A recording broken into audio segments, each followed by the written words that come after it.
be marakuma ala ko no ya ide no te mo la vende mara ne bere ide ati mara ne mara fa ide wo ye la mani ye mo ko na ko ne wo ye na la mani ye mo ko do yo wal ma fen do yo a so ko lima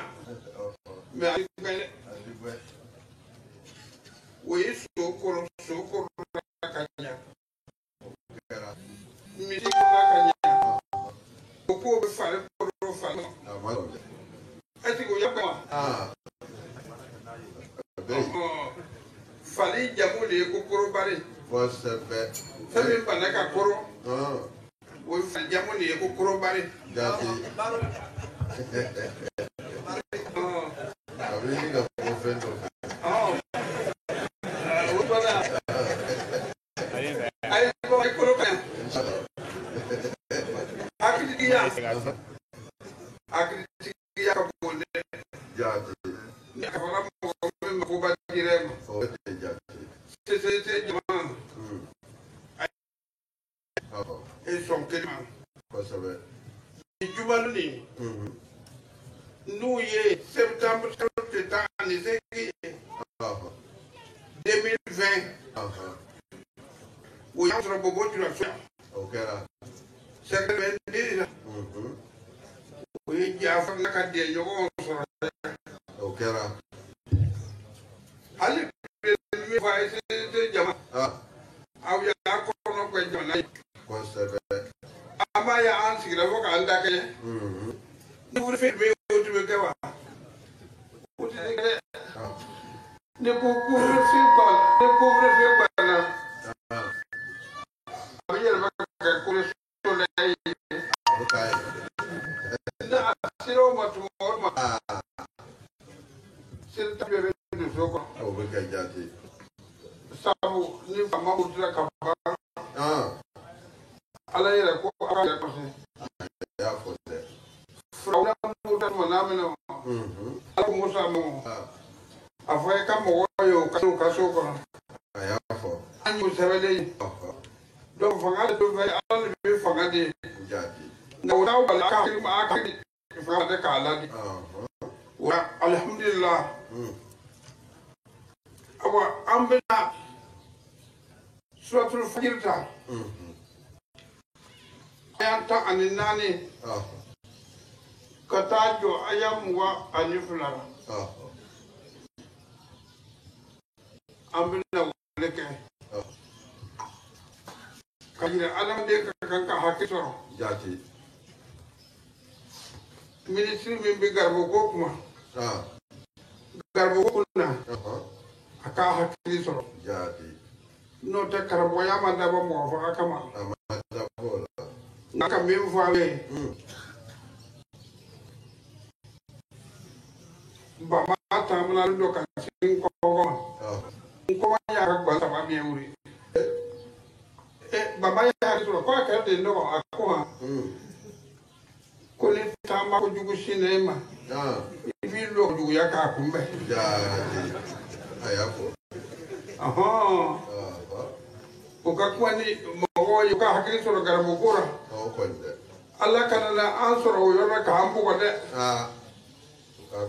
anamande ni anamande soro ke be anamande mi yada to so be ni yada la ala do na juru sera abake suratul fajr ko ra ko todi fa amal insan ko anamande izama ibtalahu rabbuhu akoni ala anamande njara tumami fa akramahu ka anamande mbonya sa wa na'amahu kan yema jama war chama be fejama babudo wa yaqul almade wa fa wa ta watina rabbi akramani akoni tigili al ahne bonya da wo ya almade ka kuma toye me na yo fo abina ko sebe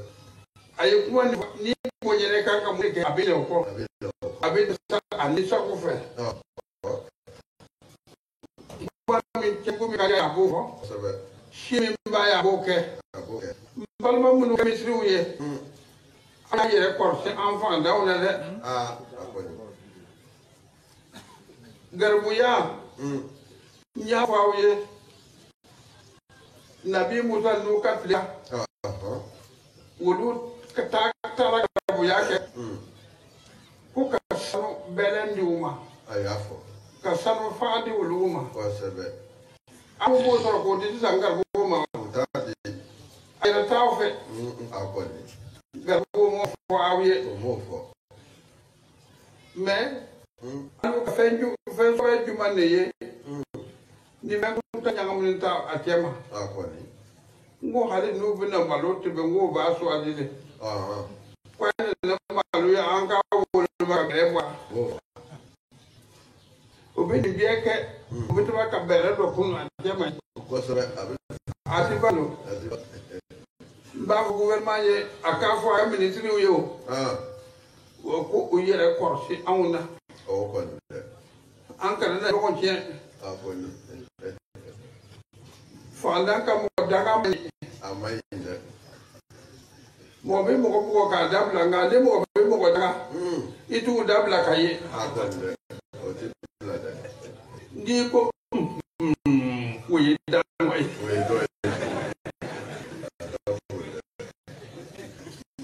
ne na kan ku ga da kai fana ya ni ka da ko ni ta to alama o ya di bebele ma ne adira tigiba o tuma gouvernement ka bawo ministre ko kuma tugolong abete o record si karmora an fana na an yi record si ura abete o kana tamba ka teju ya ka chama o kana o ka nu tamba ka si amma an yi kongo ne ye akoni an ba ka gba na wawure abi wulda o tuma ala sa ko jama sa ko ala ta ko to ko anama de ni ale ala ya jarbe tuma me wa amma iza mabtala ako nga tuma me sanne ala ta na ma de jarbe wa qaddara alayhi rizqahu ima bonya to ka bawa sisa ayi ka gede gese fa yaqul imai mobility amatu bita lume do bita gana itura daga nyinna ima sonka ya kira ko wari mbiye tale ye wana fortigo ni kera ministry ye ikrin tate a tokole bere ikrin ta ministry ye de fe ibina kuma amu feta ambiye ministry ye me akarte katilo fita na ko ni ala trani anwande nana ga daga kentu mami fa yaqul abavo rabbi ya ka futa ko ni tigi ahanani kwa ka le dogo ya imai saba ko ko abe corona le corona kalla ala ko atete de bal la tukrimuna al-yatim tuma mi ebe ministry ye e yatima obunya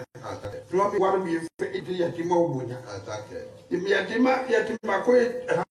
ye record silo de o ko so jugu bu ko put busan ni bi jugu bo de busan mi kana je nya ko jugu de mo ko lo mo busan ni ya je nya abita alaba mo ko ba kun jelera abeke e ko ma ya ko ikale amanyami ele do ko ma le akoy ikale akera bara ile wala tahuduna ala ta'amil miskin keto ebe fentiye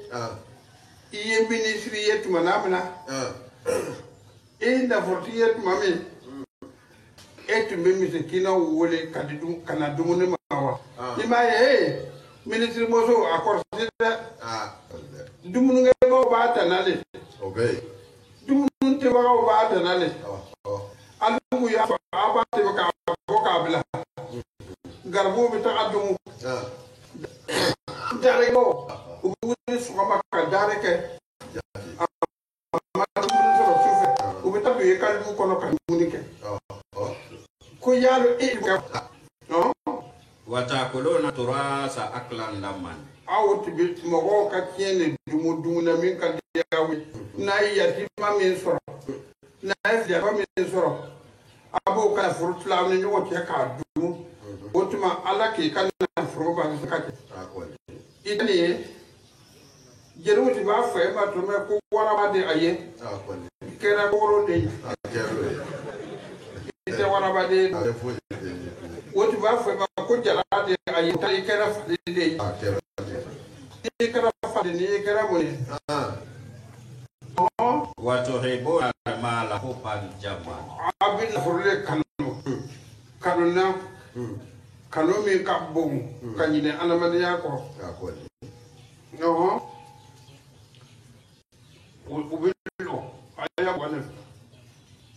lorsque son Seigneur éprouve l'homme en donnant et en le comblant de bienfaits, l'homme dit, mon Seigneur m'a honoré.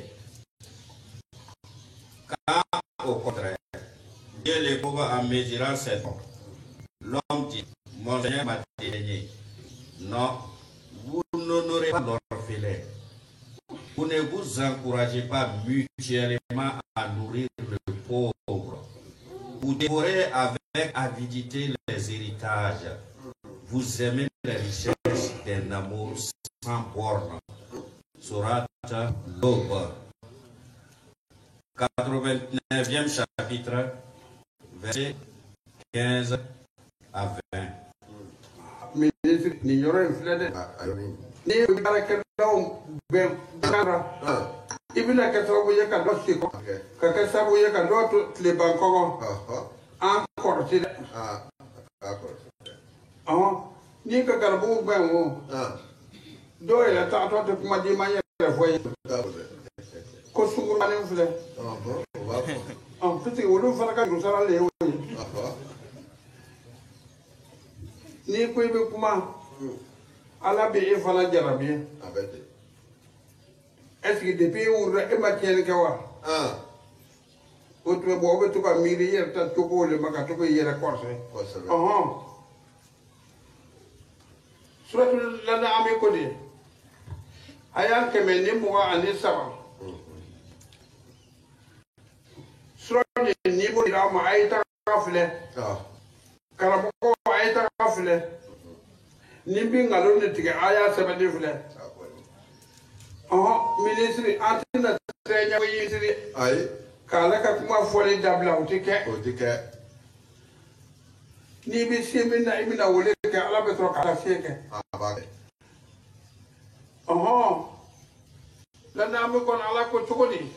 wa kazalika abete de ja'alna fi kulli qaryatin ako dugu ale bilare ka dugu kerge bera akabira mujrimiha ako amogo bajuru moto tuma du jamana bielo mogo bajuru moto oroko kuma mi de ka biro de ben tapata ko ya ka to ka tuma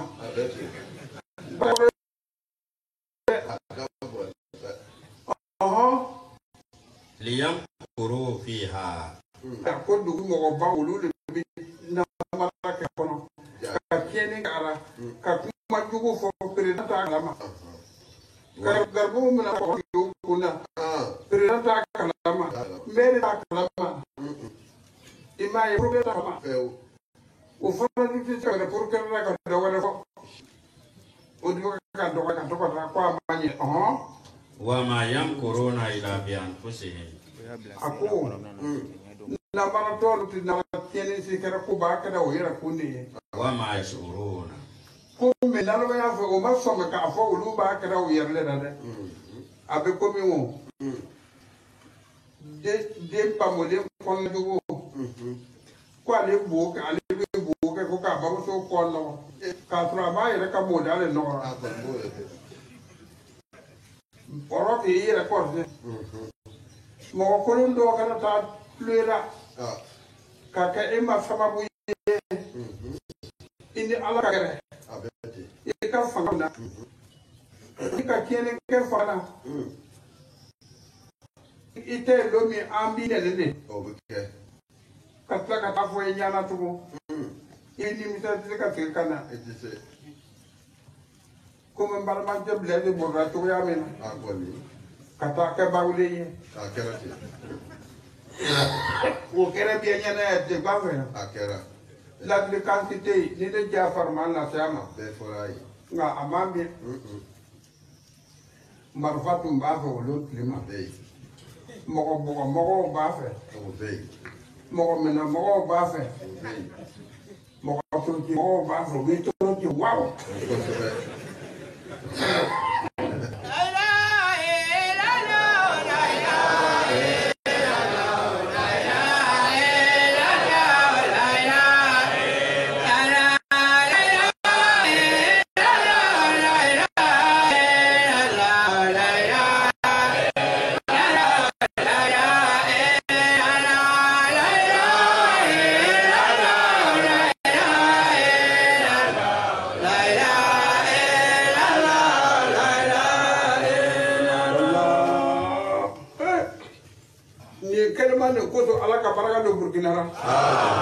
Ala ka Burkina sabati. Kɛlɛmisɛn min b'an ni ɲɔgɔn cɛ Ala k'a ban ni ɲɔgɔn cɛ pewu. Ala ka an bɛn kelen ma. An karamɔgɔ. Ainsi, nous avons placé dans chaque cité ces grands pécheurs pour qu'ils tendent des pièges. Mais ils ne tendent de pièges qu'à eux-mêmes et ils n'en ont pas conscience. Sourate les troupeaux, 6e chapitre, verset 123. Merci. Bon, il y a des bagues qui sont là, il voit carrément. En comment on parle de blé de faire qu'à des faits. À part, le pays est à nous. Celui qui fait, on le fait et il n'aura rien. Bon, il n'a qu'un enfant, il n'aura rien aussi. Tu m'as dit. Pour le pays est à nous. T'as fait. Aïe, il t'a avec Baouli. Il m'a dit. Il m'a dit pour la course, pour le caban. A dit, il y a un soro. Tu connais pas qui. Si on sait où tu es. Black Road ou Jal. Chrétien, Balman, chrétien. Aïe, toi, équipe du corps, aïe, mené un fait. Nous, t'as dit que. Amalon, tiens, aïe, tiens, vous. En Exode 22, 21 à 24. En Canaan, tu ne maltraiteras point l'étranger.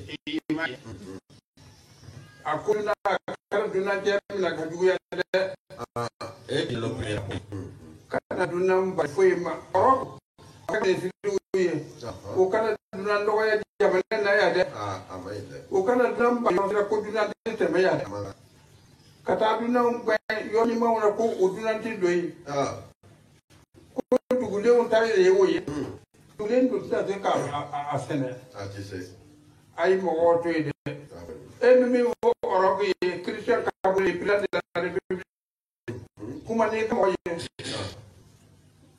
le président de l'Assemblée,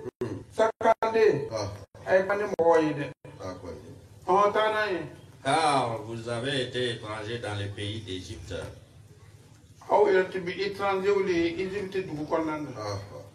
Il n'affligera point la veuve ni l'orphelin.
les afflictions. Naïe, Viliatomlo, Naï Doya,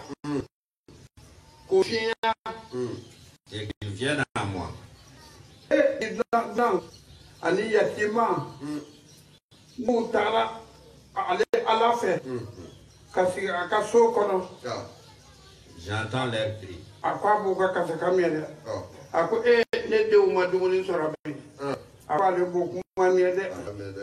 de Makan de Konasara, Aquaba Miede, Filitane de Vakaluka, Kola, Aquaba. Yani abeta ka nyambe mo ho chema ko aluye aka son sultan mo ho yo naut na anve ambe mo so mo chaw bana koto o ka anka wo yira aura aka to ta yara ka wolu son wotu ma fata aka to na ne ka tra kun kawa e mo ni femi yaro tra keme ebe udara eba lo mo faso mi no eba lo afa be wa ate ibo lo wa abawo saraka to le ebo lo wa itara gbe o ko iba me na o ko kata ado barara e yera do te barara au ka te umbe balontan na bi yera te do na o ma para soro Oko raka ta France balotana. Ibi baro na sude ka dia ma ba bo ka se ate tato. Ara de kula go ya bolo. Ibi ko ibi do na barara ya. Eh aya ya record se ala de. Oui, record c'est Aya ya record se ala. Ma colère s'enflammera. Ako no kera ako ale ka dimi bi mana wuru. Et je vous détruirai par l'épée. Ai ni mede oroko. Ni mi ka fo ka ministre uye no kera alipe an ko tila ka lebe ebe ye ala utala ka ebe aka kuntiga muru aka nyande akwel ayira nyabala nyina ntasa ya minu ka kena lu ya de srani be ko serve sapo nyina ka ya saya ni avec kene ma to le fa ka ya ku ka di ba fa ya sura ku du na sa ya ko serve ku ka yele te na ka mobili si sa ku na sa ya fo kene ma to ka ta ka da fo mo be nya bora ba na fe to e ti ni kene ra ka te ke le sa nga fo sa do mo na fo ba e ku to ka sigi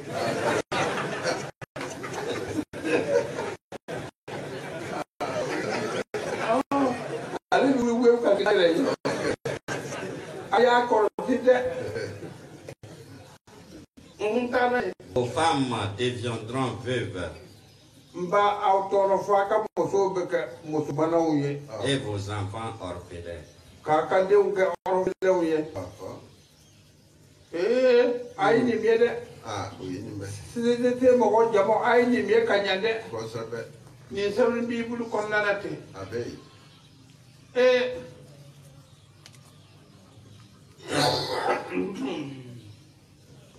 Marque 10, 40, 14, 42 mois. On t'en a eu.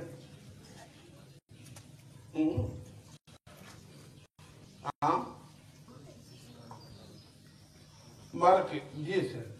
40, il a 42. Mais pour ce qui est d'être assis à ma droite ou à ma gauche,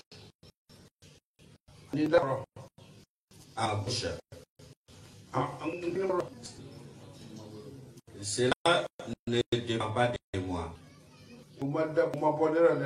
et ne sera donné qu'à ceux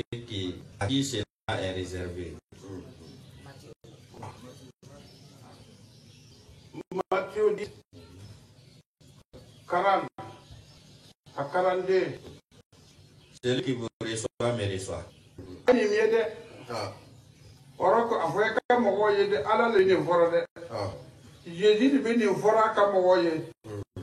ko demisano ni mo aw bismillah ya le di bismillah ko sobe ele kala no de do mo le bo bena tawo e ba lo mi yo mo yo kon nalo ita ka na akliye ko le kapsa mo mo man firi ika korra matuma wotuma kan yi bele kiri polonde ko le yere korsana oh et celui qui me reçoit celui qui m'a envoyé. Jésus ko ko ni mo yi demisano do bismillah ko bi mo bismillah mi ya ali ni ka demisano garbo de fa bismillah kanya Jésus le bi bolote Celui qui reçoit un prophète en qualité de prophète recevra une récompense de prophète. Koni mo ki de do bismillah ki dia ka valere kan ko be ki dia bismillah baro. Et celui qui reçoit un juste en qualité de juste recevra une récompense de juste. Koni mo me mo tle di bismillah ako tle era asoro akwale bodi. Et on donnera seulement un verre d'eau à l'un de ses plus petits qui a été mon disciple. Mo be dala garbiara mo be garbo deye afitinma ni ji diama Jésus ko yadi alelema. Je vous l'ai dit en vérité. Il ne perdra point sa récompense.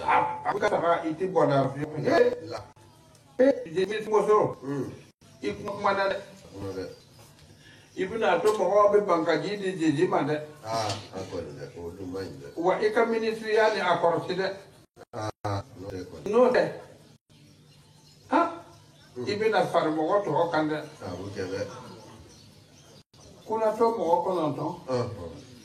ele ko ibi borde se di wulu biama ire be ka kulta tanani ire korsana de ministry kana mi ko kara ministry de for kan fo wodo ti mo ka mo ba ye de ka fo na hakliye wodo bi mo ba se mo ba tane ambina do marke konna Matthieu konna 18:2 fokata se sisima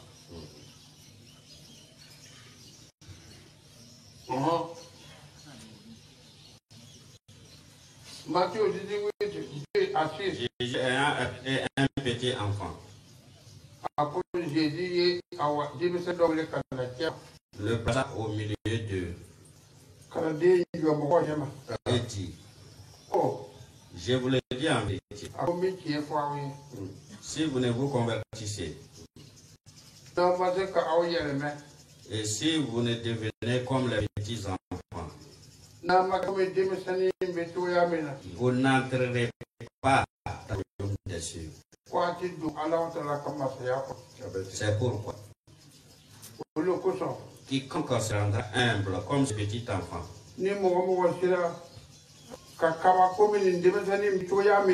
sera le plus grand dans le royaume des cieux.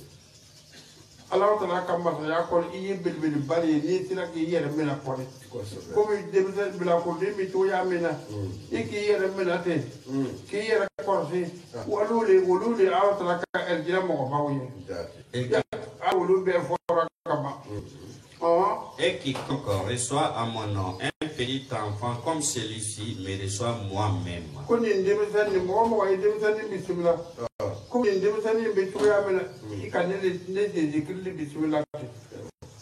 Mais si quelqu'un scandalisait un de ces petits qui croient en moi,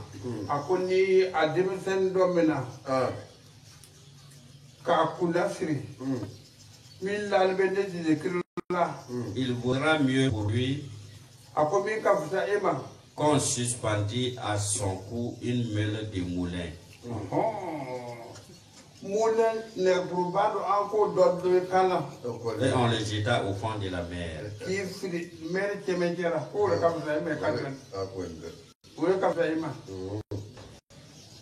Alors, mon des scandales scandales. Malheur au monde. Et bon, eh bien, moi, Jamaïde. À cause des scandales. Car il est nécessaire qu'il arrive des scandales. Mais malheur à l'homme quand les scandales arrivent.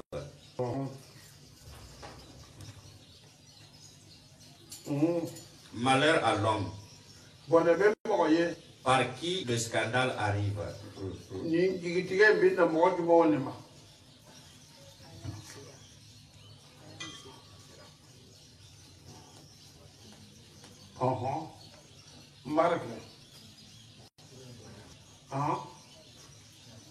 Marc 13, 24 et 30.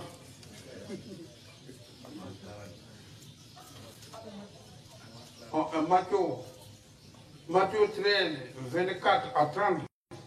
Chrétiens ont aïni flède. A Bibi Boulou Konoï. Matthieu 13, 24 à 30.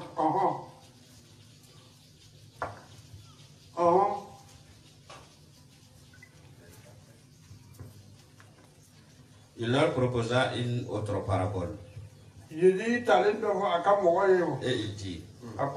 le royaume des cieux est semblable à un homme qui a semé une bonne semence dans son champ.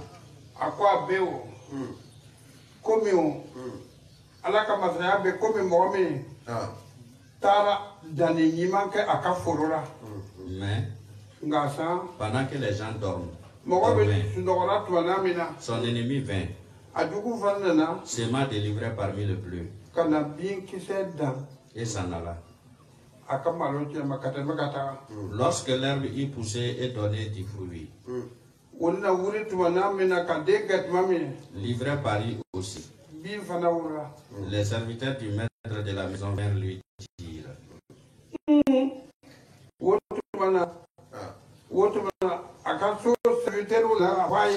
Seigneur, n'as-tu pas semé une bonne semence dans ton champ? D'où vient donc qu'il y a des liens? Il leur répondit, c'est un ennemi qui a fait cela. Et les serviteurs lui dirent, veux-tu que nous allions lâcher? Non, dit-il. De peur qu'en arrachant il peut dessiner en temps de plus.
domna yatiman domna kuma tete tanu kalon ko yatiman lo o ya awya mal tete wala aw ga am domna garbu domna ka mal tete ka soro jentu biya ga ka balu ina bala kuma le fo ayu ga ala dimina ko ala do ka dimi muyi na alimna ba abla ngon abu be yi ngon wala abla de president dugu do e kan abla am ko sebe ay mini doni am fe ya an ka mo ci gan e mo ci ka ban mo ci di pour que ko ya ni mo ko bita kar mo ko fe ko kan na le fe ayafo di pour que am ye yu me ayafo o te fa mo ko ga ko le ka karamo ya za mo te o karamo ya sa mo ni kanu de mani o ya le ben dorme duru kama o ya ben akera o kera bare ya ben ya tara ya to ko wa ada amen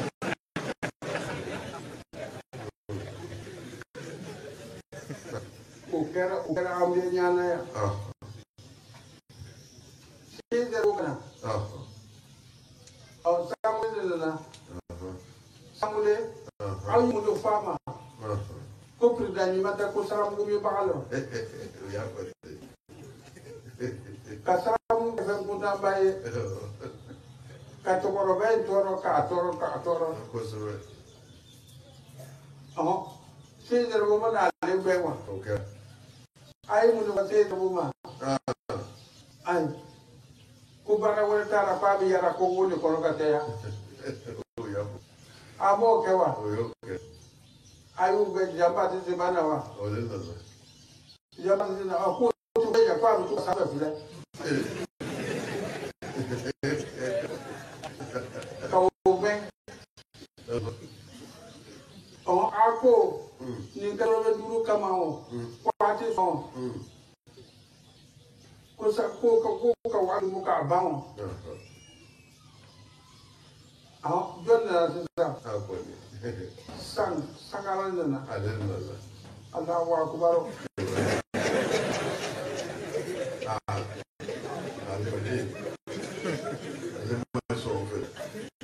ana na bana ne kana na yo ana tutu usara ba ko sa ko jugo Pabe akakula dia mogora ko jugo kama kanja okay katura pitu kata boni bidene kanola okay ukana bienya okay amare mo ko blede milla ka abulo uri to ya kristo sengo ma ayo oro de be ho ka panga ka ho ni binale ko sa baraka hatiri wara soro jati wotu mala ka andeme awon ale balmanje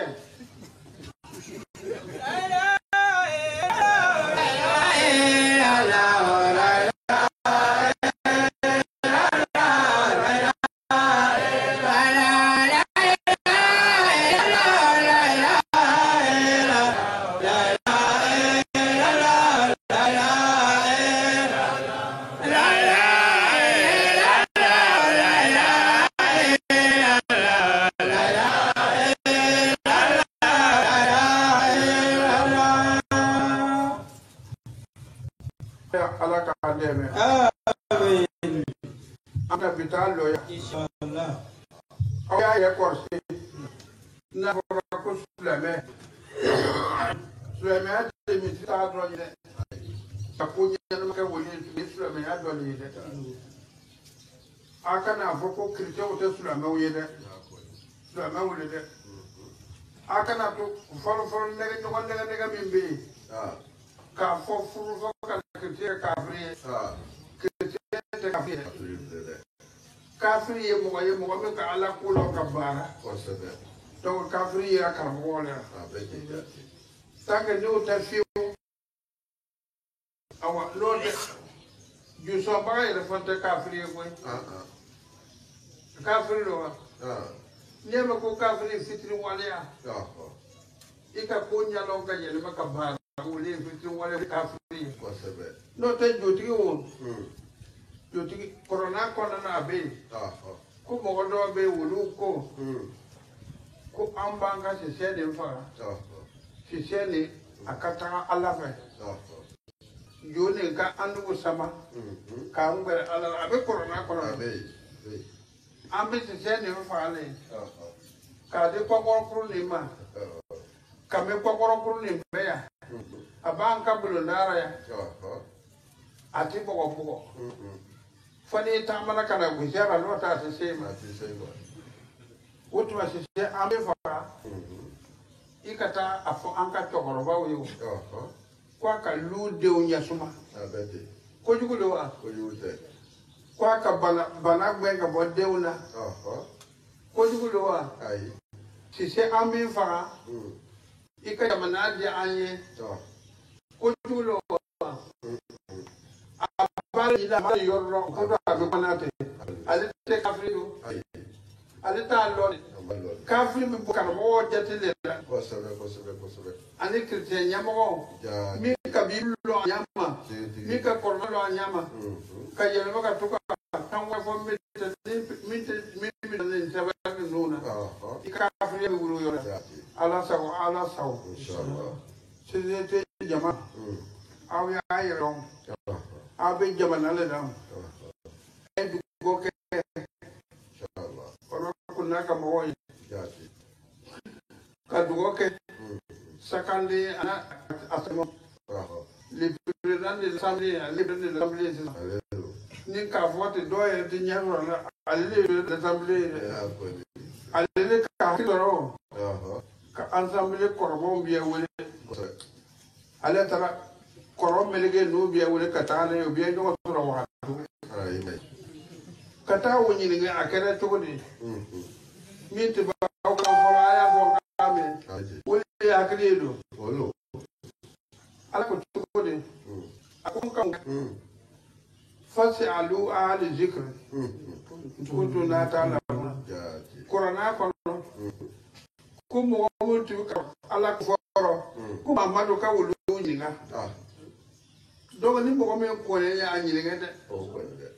ni ya nyinga mi be abina foye ale bile ala ka jamana nya ka dama amen ala ka baraka do burkina faso amen mbo faisi te jama Burkina bina dia ya inshallah amen ne bo fora bitemba fora Kosebe. Burkina bina dia ya inshallah don na koma so ka sanga so lo boya ne kwa e fora wala bobo bina lo hade sikatara ka sanga so da fo i sanga so ble fami ku je de safara ya bobo ya Abike. bina sanga so lo yoro biya Abike. ile bi ku je de safara ye Okay. Father for love bebe. Burkina bina dia na la salama asatandi ki na mauvaise Abe. ala bina lonu ni Burkina be uma Inshallah. o bina fenda la o yere ye ka bla ka ta safe Abike. ka fenda la o yere ye fo ka farbe ka bana ma Abike. o bina Burkina ye Inshallah. fo ka France ka bana ma Abike. o bina nyabo an fele Kosebe. ay duwa ke Burkina ye ala ka hakili ni mandama amen no te poire te Burkina fe o ba mara ka yoro do le ko poire saki imital lo ale te gifini nyagri ko yego ko le la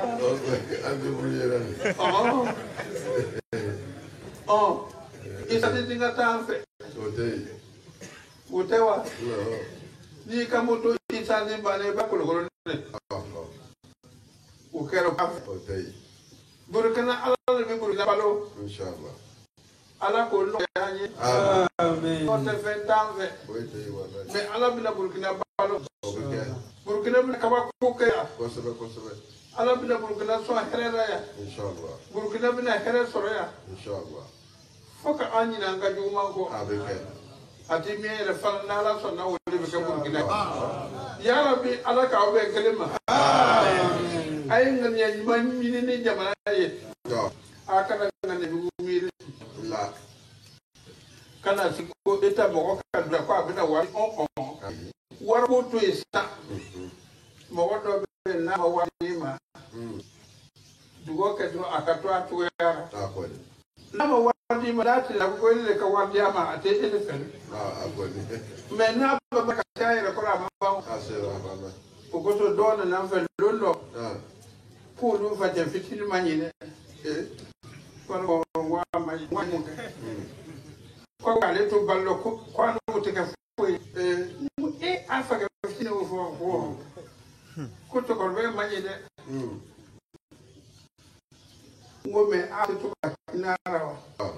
ko lu yelle to fini sai ka nyama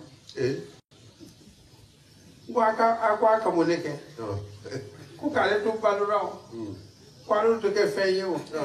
adoma sa alu le ba le fere boro akamoneke akwai ngwa ka kuma to le woye akwai jolo te burzi kon no go television ta fe aja kwa ko fle duba ko na me television de fere ka baro ke no television te ni fe akwa o te ke fe o ka kala ka lo ko te ke fe ale la do ma ke fe ati fara to wala sama akuma ko le wedo akana kuma be me na ka kekere yede la akana kuma be me na ka kekere yede alni mo na ni soro kire ko fa foro ko fa foro de ba be de ika wuri ka fa alhamdulillah ja ni lo ko ni fa foro de ni o diara yele ikanka yika halala ya le voye ko be ko ke foro de ni kataka ka foro ba bien de yi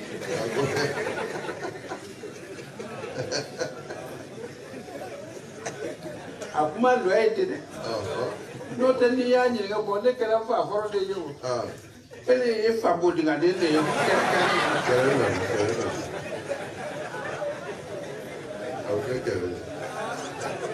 ayo kuma famu olu ti tegere du ko mo ko be ko fa forde afo alhamdulillah iya ye ko ni fa de ni odo ele e fa femini ko ndulo ima yo ay sabara ay muyu inshallah aw kala grika kereke alde jamana ko be grefu ke do bi yara katuba sitobu li bombo akana oke uta ko nyana mayede minu be grefu keraw ulu ko yele so ko man shale ulu ta kere ulu na ene ira duma de ka so ka yi e fa ko na mu do ni wole ga ulu le kere me ka no kere ulu ya so ko man shale ene duma do so ka yi kana kere ke ay kere ba ju ko na peu ala yesitigi fatiha ma astaghfir la ilaha illa huwa udira uma la ilaha illa di uma e aka fe basoro de ay fe me basoro de halbi ala ka ode ma ala ka baraka do burkina ma burkina be wala ka awa aju suma jamane bin dia foka fo diara jamane anyamu ko bina be kele jamana bina dia fo ka fo adiara inshallah ala ka o be kele amen ala ka o to nyugo nye amen ala ka so ma ka o ye amen o kana kele akana siya woroma ya be kele ambe kele na kwa wa woroma kwa no ta dugule ni ai duna ke sarawo oye duna jatigi ke fana sarawo n'o fila suma don e ɲana e tɛ kaburu ninnu lɔ ka bɔ ɲɔgɔn na duna cɛ sara sa dugu de b'ale dumuna yɛlɛcɛ fana sara dugu b'ale dumuna i m'a ye wa aw kana kɛrɛkɛ burukina kana kɛrɛkɛ dugumakɔrɔ ko la dɛ aw bɛna taa k'a to yen a ye fara o kɛrɛ kuntan kɛra a ye mun ye ɲɔgɔn kɔrɔ a kana dimi ɲɔgɔn fɛ sababu ɲuman ala k'o kɛ ala ka aw sɔn bi taa lisɔn an bɛna lɔ yan ka dugawu k'aw ye a ye baba kuranna ma après le corona tɛmɛnen kɔ a kana to k'aw nɛgɛden di kitabu kolosi ye kuranna tawurata leji livre saba ala ka kuma bɛ n'o de kɔnɔ a kana to k'aw nɛgɛden kuma wɛrɛ ye dɛ n'u y'a nɛgɛden kuma wɛrɛ ye a bɛna se ka gansan ala k'an dɛmɛ et puis a ka kan ka hakili sɔrɔ mɔgɔ nafin mɔgɔ bɛɛ tɛ foyi ye n'o tɛ an filɛ jama ye bi ta don min na ko a ye Jafari minɛ a y'a nɛgɛ ka faga o bɛ fɔra dugu in kɔnɔ a ye Jafari faga a y'a n'a ka mɔgɔ gɛn ka bɔ dugu la ayi o labanna dugu jukɔrɔ ji n'o ye forali ye k'o bɔgɔ bɔ k'o bise k'o ji de fana an tɛ wuli minɛ wa o jɔn de ye golo ye sisan a b'a ye wa a ye ɲɔgɔn kɔrɔ ko nin siya nin man ɲi a y'o kuma dabila ala ka aw bɛn kelen ma ala ka Burukina bɛn kelen ma ala ka a faamaw bɛn kelen ma an ka sɔrɔsiw ala k'o ɲuman bɔ wulalo frontière la o bɛ an n'olu tanga kɔrɔsira n'o tɛ ni olu tun tɛ an tɛ sigi yan dɔn hali bi ala k'an dɛmɛ ala k'an sɔn ala ka sababu ɲuman k'an ye ala k'an to ɲɔgɔn ye ala k'an den wasa ala k'an kɔsa ala ka jamana bonya a ka ɲɔgɔn kasiya la n'an ye ɲɔgɔn kɛlɛ siya la o man ɲi siya kɛlɛ man ɲɛ cɛkɔrɔba dɔw m'a fɔ ale minɛ ko den di numu ma muru b'ale bolo e yɛrɛ k'a gosi wa n ko numu de y'a gosi ko n den di fila ma e dɔ bɛ nɔnɔ min e bɛna kɛ ji lo wa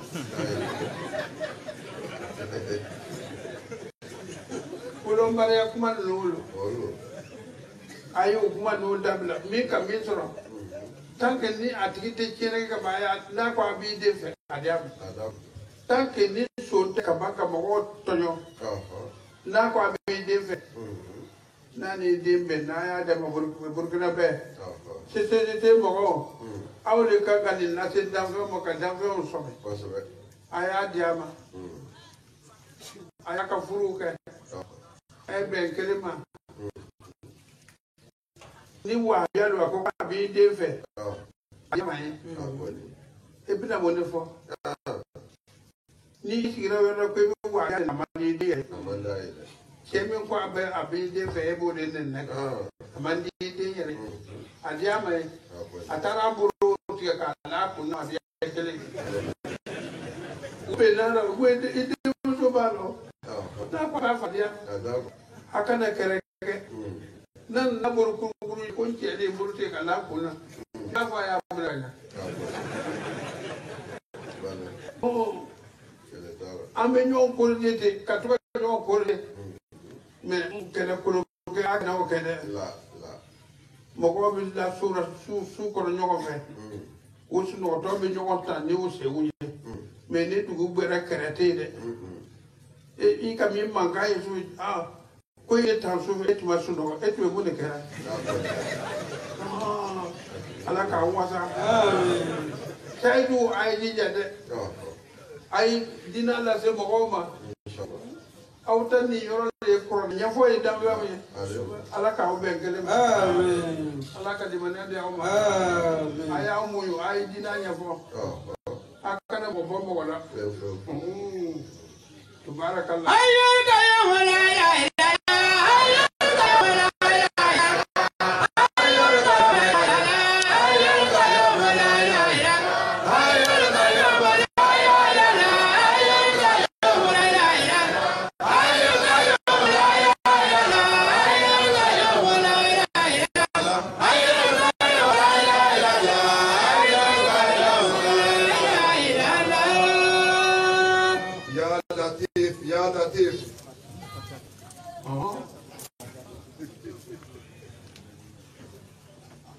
الفاتحة.